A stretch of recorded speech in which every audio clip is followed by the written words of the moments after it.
Hari ini saya akan membahas pusaka rencong. Rencong atau rincung, pusaka bagi rakyat Aceh, mempunyai simbol keberanian, keperkasaan, pertahanan diri dan kepahlawanan Aceh dari abad ke abad. Menurut salah satu sumber, rencong pada awal Islam Kesultanan di abad ke-13. Di zaman Kerajaan Aceh Darussalam, rencong mempunyai tingkatan yang menjadi ciri khas strata masyarakat.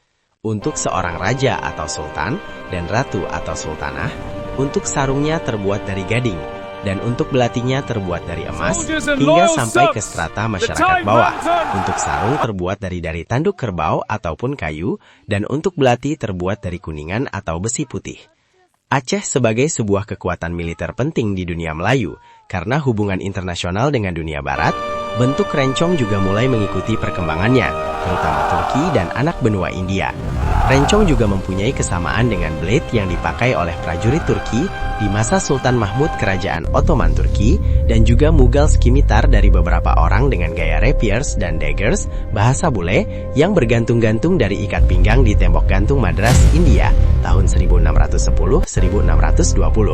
Merujuk pada persenjataan Aceh di abad ke-14, pada perang kolonial Belanda yang dihasilkan oleh Pusat Data Dokumentasi dan di Aceh pada tahun 1977. Sebuah majalah artikel populer yang menyatakan bahwa bentuk rencong itu invented di Aceh pada abad 16, pada zaman Sultan Ail Kahar, sultan yang mempunyai hubungan dekat dengan Khalifah Turki Ottoman di saat meminta bantuan untuk menyerang Portugis.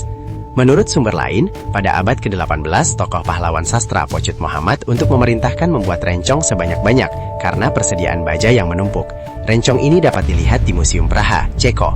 Rencong yang paling berharga dari abad ke-19 dengan ukiran huruf Arab ada di Museum Jakarta.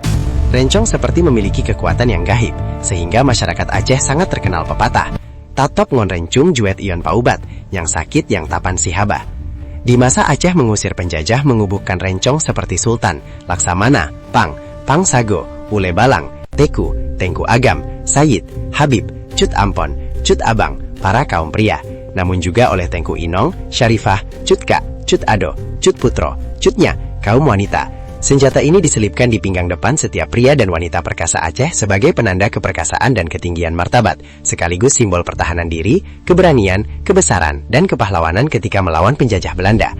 Sejarah mencatat nama-nama besar pahlawan-pahlawan yang menggunakan rencong, Srikandi Aceh, seperti Tengku Umar, Panglima Polem, Tengku Cik Ditiro, Laksamana Malahayati, Pocut Merah Intan, Pocut Baren, Cut Nyak Dien, Cut Mutia, dan Tengku Fakinah yang tidak melepaskan rencong dari pinggangnya. Rencong memiliki makna filosofi religius dan keislaman. Gagangnya yang berbentuk huruf Arab diambil dari padanan kata Bismillah. Padanan kata itu bisa dilihat pada gagang yang melekuk kemudian menebal pada bagian sikunya. Gagang rencong berbentuk huruf Ba, gagang tempat genggaman merupakan aksara Sin, lancip yang menurun ke bawah pada pangkal besi dekat gagangnya merupakan aksara Mim, pangkal besi lancip di dekat gagang yang merupai lajur-lajur besi dari pangkal gagang hingga dekat ujungnya melambangkan aksara Lam, bagian bawah sarung memiliki bentuk huruf H, sehingga keseluruhan huruf Ba, Sin, Mim, Lam, H. Susunan huruf yang terbaca membentuk kalimat Bismillah. Ini merupakan lambang yang memperlihatkan karakteristik masyarakat Aceh yang sangat berpegang teguh pada kemuliaan ajaran Islam. Secara umum, rencong atau rincong Aceh dikenal ada 5. 1. Rincong mojugek. Mengapa disebut rincong mojugek? Karena pada gagang rencong tersebut terdapat suatu cugek atau mojugek dalam istilah Aceh, seperti bentuk panahan dan perekat. 2. Rincong pudoy. Dalam masyarakat Aceh, istilah pudoy berarti belum sempurna, alias masih ada kekurangan. Kekurangannya dapat dilihat pada bentuk gagang rencong tersebut. 3. Rincong mau pucuk. Keunikan dari rincong ini memiliki pucuk di atas gagangnya yang terbuat dari ukiran dari gading atau emas. Bagian pangkal gagang dihiasi emas bermotif pucuk rebung atau tumpal yang diberi permata di tampuk gagang. Keseluruhan panjang rincong ini lebih kurang 30 cm. Bilah terbuat dari besi putih. Sarungnya dibuat dari gading serta diberi ikatan dengan emas.